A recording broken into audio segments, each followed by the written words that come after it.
देश दुनिया की ताज़ा खबरों के साथ आज टॉप ट्रेंडिंग खबरों में क्या है, आइए जानते हैं।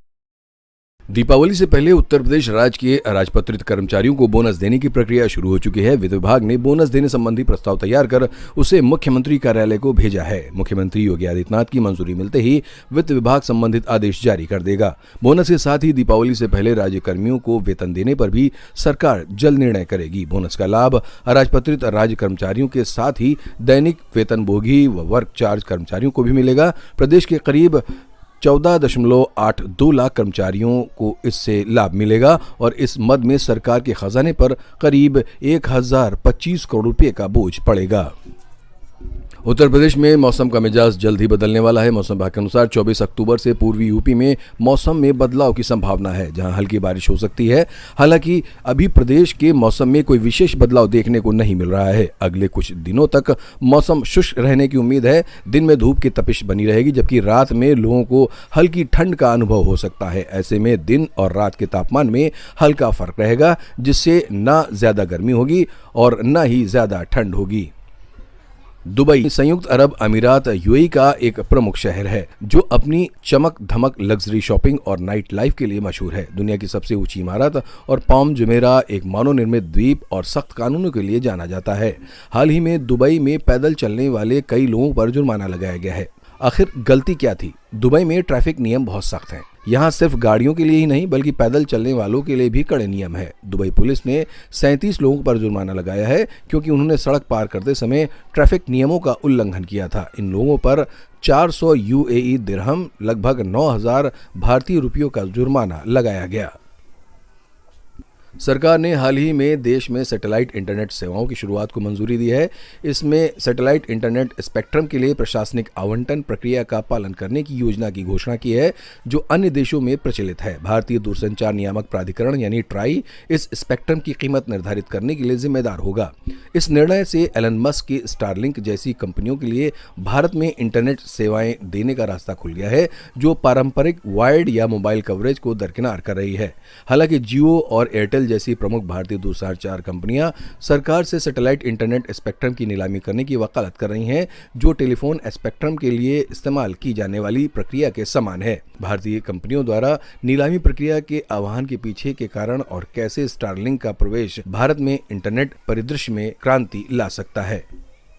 सुप्रीम कोर्ट के chief justice D.Y.. Chandrachud, justice JB. Pardiwala और जस्टिस मनोज मिश्रा की पीठ ने जमीयत उलेमा ए हिंद की एक याचिका पर सुनवाई करते हुए राष्ट्रीय बाल अधिकार संरक्षण आयोग के मदरसों की आर्थिक सहायता रोकने की सिफारिश पर रोक लगा दी, जिसके बाद लखनऊ के मौलाना खालिद रशीद फरंगी महली, मौलाना यासीन अब्बास सहित तमाम मुस्लिम धर्मगुरुओं ने कोर्ट के फैसले का स्वागत किया है।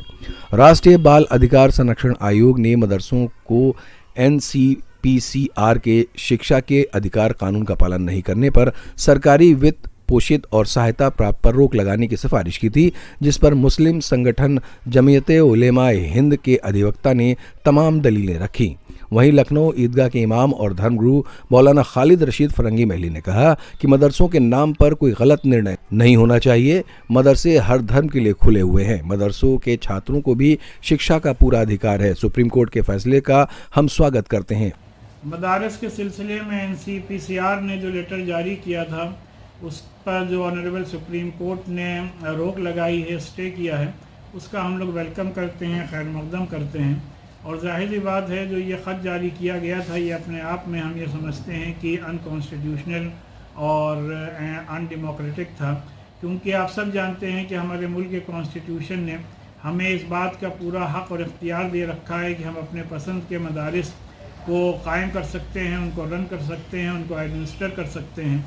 और जितने भी मदारिस यहाँ पर चल रहे हैं, सभी में जो बेसिक एजुकेशन है, चाहे इंग्लिश से रिलेटेड हो या साइंस या मैथ्स से रिलेटेड, वो ऑलरेडी दी जा रही है। तो इस सिलसिले में NCPCR ने जो एक तरीक़े से मदारिस पर जो मनगढ़ंत आरोप लगाए थे और उससे मदारिस के ज़िम्मेदारान को काफ़ी तकलीफ़ पहुंची थी, लिहाजा आज जो सुप्रीम कोर्ट ने इस लेटर पे स्टे और इस ऑर्डर पे स्टे किया है, उससे हम सबको बहुत ज़्यादा इत्मीनान हुआ और उम्मीद है कि इस सिलसिले में भी पूरा हक़ और इंसाफ के साथ फ़ैसला किया जाएगा।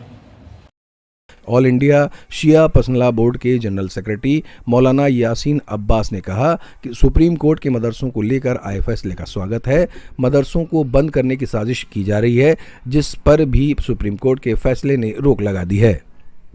रूस की एक लड़की को भारतीय संस्कृति से इस कदर लगाव हुआ कि वो अब अपने लिए एक इंडियन लड़का ढूंढ रही है। नेली नाम की इस रशियन लड़की का एक वीडियो वायरल हुआ है, जिसमें वह लोगों को बता रही है कि उसे इंडियन दूल्हे की तलाश है। हालांकि लड़की ने इसके साथ कुछ ऐसी शर्तें रख दी हैं कि सुनकर भारतीय दंग रह जाएंगे और कह रहे हैं फिर तो लड़का मिल गया बहन।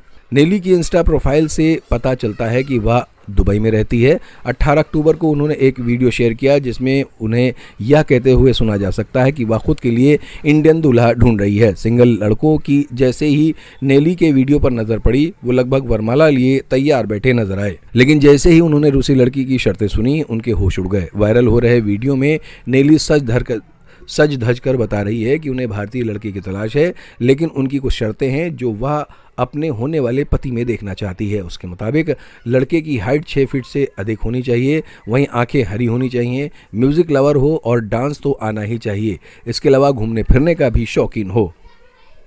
उत्तर प्रदेश में कुल 9 विधानसभा सीटों पर 13 नवंबर को उपचुनाव होने हैं। इस बीच यूपी की क्षेत्रीय पार्टी अपना दल कमेरावादी ने सोमवार को 3 सीटों पर अपने प्रत्याशियों का ऐलान किया। पूर्व में समाजवादी पार्टी के साथ गठबंधन में रही अपना दल कमेरावादी ने उपचुनाव में इंडियन मजलिस ए इत्तेहादुल मुस्लिमीन यानी AIMIM के साथ चुनाव लड़ने का फैसला किया है।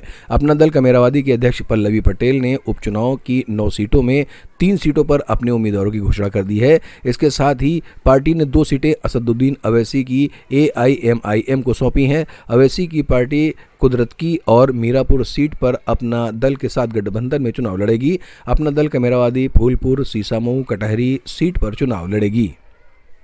भारत सरकार की कई योजनाएं चल रही हैं जिनका लाभ देश के लोग ले रहे हैं। स्वास्थ्य संबंधी समस्याओं की वजह से लोगों का बहुत खर्चा हो जाता है। इन्हीं खर्चों को राहत देने के लिए सरकार प्रधानमंत्री आयुष्मान भारत योजना लेकर आई थी। इसके तहत लोगों को 5 लाख तक का मुफ्त इलाज मिलता है। अब भारत सरकार लोगों के लिए आयुष्मान भारत हेल्थ अकाउंट यानी आभा कार्ड भी बना रही है। यह कार्ड कोई भी बनवा सकता है। मौसम विभाग यानी IMD के अनुसार निम्न दबाव वाला क्षेत्र 23 अक्टूबर तक चक्रवाती तूफान में तब्दील हो सकता है, जिसका प्रभाव ओडिशा और पश्चिम बंगाल में हो सकता है। इसके अलावा कुछ हद तक असर झारखंड में भी देखने को मिल सकता है। 24 अक्टूबर को झारखंड के दक्षिण पूर्वी भागों में कुछ स्थानों पर भारी वर्षा होने की संभावना है। इस दौरान कहीं कहीं पर गर्जन और वज्रपात भी हो सकता है, जबकि करीब 50 किलोमीटर प्रति घंटे की रफ्तार से हवाएं चलने की भी उम्मीद जताई गई है। चक्रवात दाना और वर्षा की चेतावनी पर IMD भुवनेश्वर के निदेशक ने कहा कि वर्षा की गतिविधि 23 अक्टूबर से शुरू होगी। 24 अक्टूबर के लिए तटीय जिलों मयूरभंज, क्योंझर, बालासोर, भद्रक में रेड अलर्ट जारी किया गया है। 24 अक्टूबर 25 अक्टूबर को राज्य के तटीय क्षेत्रों में तेज हवाएं चलने की संभावना है। मछुआरों को 25 अक्टूबर तक चेतावनी जारी कर दी गई है। उन्हें समुद्र में न जाने की सलाह दी गई है। तो ये थी आज की टॉप 10 खबरें। इसी तरह की और खबरों के लिए आप बने रहिए हमारे चैनल टॉप ट्रेंडिंग खबरों के साथ। और हाँ, चैनल को सब्सक्राइब करना ना भूलें। लगातार अपडेट पाने के लिए बेल आइकन को जरूर दबाएं। लाइक और शेयर जरूर करें।